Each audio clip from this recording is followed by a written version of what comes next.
القادر جیلانی الحسنی والحسینی جو طرفین سید ہیں اور جن کا مقام تمام اولیاء میں ایسا مقام ہے جیسا مقام حضور کو تمام انبیاء میں ہے، ایسا مقام ہے، ایسی شان ہے۔ تو گرامی قدر آپ کو یہ سوال کیا جاتا ہے کہ یہ جو محفل کا انعقاد کرتے ہو یہ کہاں لکھا ہوا ہے؟ یہ بھی ضروری بات ہے کہ میں کہنے والا ہوں آپ سے اکثر لوگ سوال کریں گے، کرتے ہیں، پوچھتے ہیں کہ جو محفل پاک کا انعقاد کیا ہے اس محفل پاک کو انعقاد کرنے کا کہاں لکھا ہوا ہے، کس کو کیا جائے؟ یار 2 منٹ صبر نہیں کر لیتے۔ میری گفتگو کرنے کا مقصد میں نے کوئی ریکارڈ تھوڑی کروانا ہے کہ میں نے کوئی وائرل کروانا ہے، اس کو میں نے واٹس ایپ پہ کروانا ہے یا میں نے اس کو فیس بک پہ کروانا ہے۔ آپ سے گفتگو کرنے کا مقصد، مخاطب ہونے کا مقصد ایک مقصد ہے کہ کچھ میں اپنے قرآن و حدیث کی روشنی میں استدلال کے ساتھ آپ سے بات کروں، شاید میری بات آپ کی سمجھ میں آ جائے۔ سردی میں بیٹھنے کا مقصد یہ طبلے سننا نہیں ہے، صرف سمجھنا ہے اپنی ایمان کی جلا کے لیے۔ اگر ہمیں پتہ ہی نہیں ہے کہ بارگاہ رسالت مآب صلی اللہ علیہ وسلم کا ادب اور احترام کیا ہے، آپ کی بارگاہ میں بات کرتے ہوئے کس طرح سے ہمیں ہونا چاہیے، تو پھر بات پسند کیسے ہوگی، قبول کیسے کی جائے؟ اس لیے ادب کے کرینے کو اپنے ہاتھ سے نہ چھوڑیں۔ یہ کوئی عام وہ بات نہیں ہے، یہ ایسی گفتگو نہیں ہے، ایسی محفل کی نسبت نہیں ہے جو کوئی عام نسبت ہے، نبی پاک صلی اللہ علیہ وسلم کی ذات اقدس کے ساتھ منسوب ہے۔ تو میں عرض یہ کر رہا تھا، محفل کے آداب ہوتے ہیں، بل میں اس طرف نہیں جانا چاہ رہا اس وقت کہ آداب کیا کیا ہیں، کیسے انسان کو آنا چاہیے، کیسے بیٹھنا چاہیے، کیسے جگہ ملے، کہاں بیٹھنا چاہیے، لیکن بہرحال ضرور خیال رکھنا چاہیے، اس بات کا لحاظ رکھنا چاہیے کہ جس محفل پاک کا انعقاد کیا گیا ہے اور اس کو نسبت جس ذات کے ساتھ ہے وہ کرم فرما رہے ہیں، ملاحظہ فرما رہے ہیں۔ جب ملاحظہ فرمانے کی بات آئے گی تو پھر آپ چاہیں گے، آپ کا خیال بھی ہوگا، دل بھی ہوگا کہ اگر اس محفل میں حضور کی نگاہ مجھ پر پڑ جائے تو حضور مجھے دیکھ کر پسند فرمائیں اور کہہ دیں، اگر حضور کہہ دیں کہ میرا غلام ہے تو بات بن جاتی ہے۔ تو اس کے لیے یہ نہیں ہے کہ ہم ایسے کھڑے رہیں بے ادبانہ انداز میں، گستاخانہ انداز میں، کہ حضور صلی اللہ علیہ وسلم کی نگاہ ناز اٹھے اور حضور کو دیکھ کر پسند ہی نہ آئے، حضور منہ پھیر لے۔ ایسے کئی واقعات ہیں احادیث کی روشنی میں، کئی لوگ ایسے آئے حضور کی بارگاہ میں، ان کے ایسے اعمال تھے، ایسے ان کے افعال تھے کہ کملی والے آقا علیہ السلام نے ان سے منہ موڑ لیا۔ اگر وہ اس طرف بیٹھتے تو حضور اس طرف منہ کر لیتے، اس طرف بیٹھتے حضور اس طرف منہ کر لیتے۔ جب انہیں اپنی غلطی کا احساس اور ادراک ہوا، اپنی غلطی، اپنی اصلاح کی، تو حضور سے پوچھا یا رسول اللہ صلی اللہ علیہ وسلم ناراض کیوں ہیں حضور؟ تو سرکار نے فرمایا کہ اس وجہ سے تم نے یہ بات غلط کام کیا ہوا ہے۔ یعنی ایک شخص نے سونے کی انگوٹھی پہنی ہوئی تھی، حضور نے منع فرمایا، تو سونے کی انگوٹھی پہن کر حضور کی بارگاہ میں آ گیا، حضور نے دیکھا تو حضور نے رخ پھیر لیا کہ شریعت کے خلاف ہے، میں تم سے بات ہی نہیں کرتا۔ تو بہرحال میرے دوستو، ان محافل کو یہ رسم نہ سمجھا کریں، یہ رسم نہیں ہے، یہ عبادت ہے، قسم با خدا یہ عبادت ہے۔ حضور علیہ السلام کے پیارے صحابی سیدنا ابوبکر صدیق رضی اللہ تعالیٰ عنہ تشریف فرما ہے، مولا کائنات شیر خدا علیہ السلام تشریف فرما ہے، اور ابوبکر صدیق رضی اللہ تعالیٰ عنہ مولا کائنات کے چہرے کو دیکھ کر دیکھی جا رہے ہیں، ٹک ٹکی باندھ کر دیکھے جا رہے ہیں، ٹک ٹکی باندھ کر دیکھے جا رہے ہیں۔ اوپر سے فاروق اعظم آ جاتے ہیں اور وہ پوچھتے ہیں، دیکھ کر یہ معاملہ پوچھتے ہیں کہ اے صدیق کیا بات ہے، آج اپنی نگاہیں مولا علی کے چہرے سے ہٹا ہی نہیں رہے ہو، کیا بات ہے؟ تو آپ نے ارشاد فرمایا کہ آپ کو خبر نہیں ہے، آپ کو پتہ نہیں چلا کہ بطحا کے مکھڑے والے مذاق کے کاجل والے کی زبان سے یہ نکلا ہے کہ علی کے چہرے کو دیکھنا عبادت ہے، میں عبادت کر رہا ہوں۔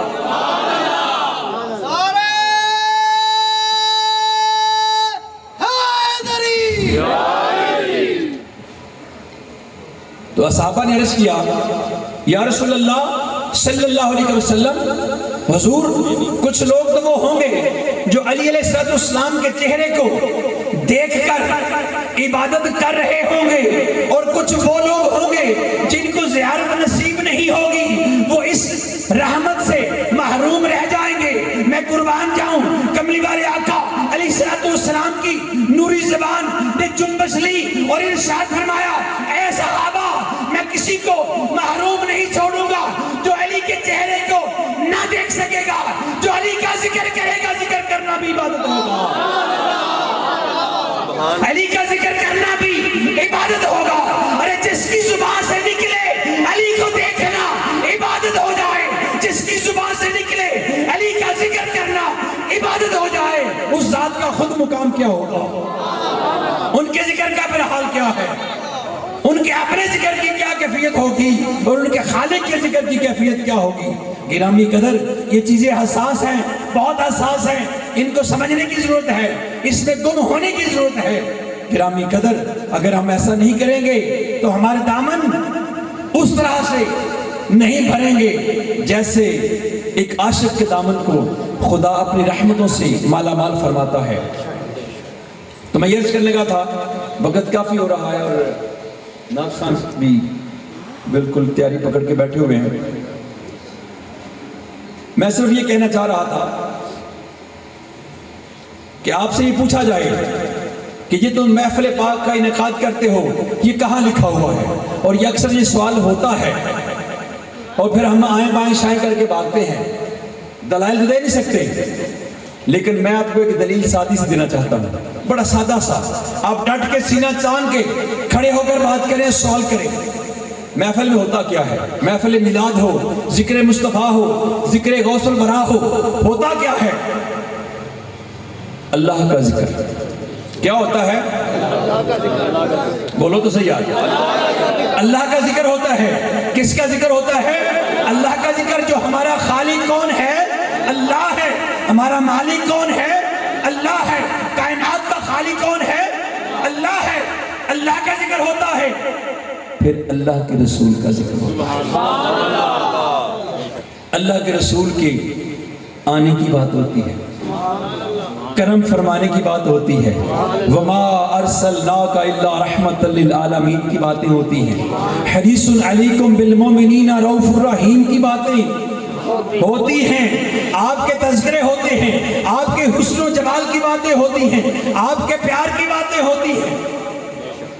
کملی والے آقا ذکر کرتے ہیں جیسا ہمارا محبوب ہے ایسا کوئی اور محبوب نہیں ہے، جیسے حسین حضور ہیں ایسا کوئی اور حسین ہے نہیں، حضور بے مثل و بے مثال ہیں، خالق بھی بے مثل و بے مثال ہے، اور حضور کے بنانے والا بھی بے مثل و بے مثال ہے، بن کے آنے والا بھی بے مثل و بے مثال ہے۔ یہی ذکر ہوتا ہے۔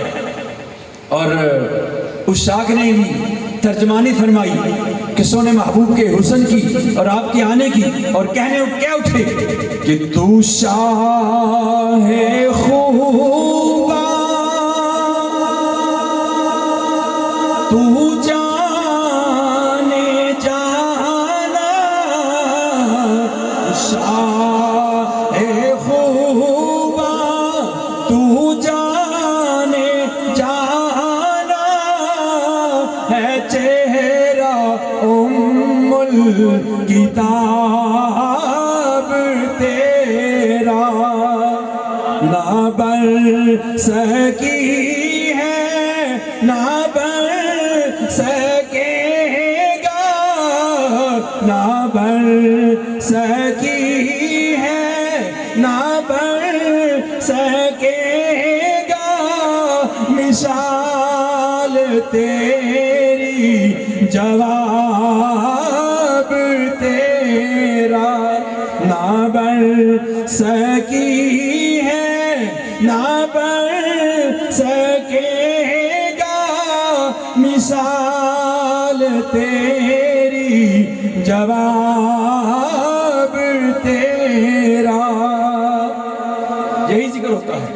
اور یہی محفل میلاد ہے۔ اب یہ محبت کی باتیں ہیں، علیحدہ بات ہے ہماری محبت کا انداز یہ ہے کہ ہم ذرا ہل جاتے ہیں، ادب کے تقاضوں سے، ادب کے قرینوں سے نکل جاتے ہیں باہر، لیکن مدعا یہی ہے، مقصد یہی ہے۔ اس میں کیا برا ہے؟ لکھا ہوا کہاں ہے؟ سوال یہ ہے۔ نبی پاک صلی اللہ علیہ وسلم تشریف فرما ہے، میں یہ آخری بات اسی میں بات مکمل کر دوں گا، بس 2 منٹ برداشت کیجیے۔ حضور علیہ السلام وضو فرما رہے ہیں، جب حضور کے ہاتھوں پر پانی ڈالا گیا، حضور نے ہاتھ دھوئے، یوں ہاتھ دھوئے، ہاتھوں میں پانی پڑا، تو پانی کہاں گیا ہوگا؟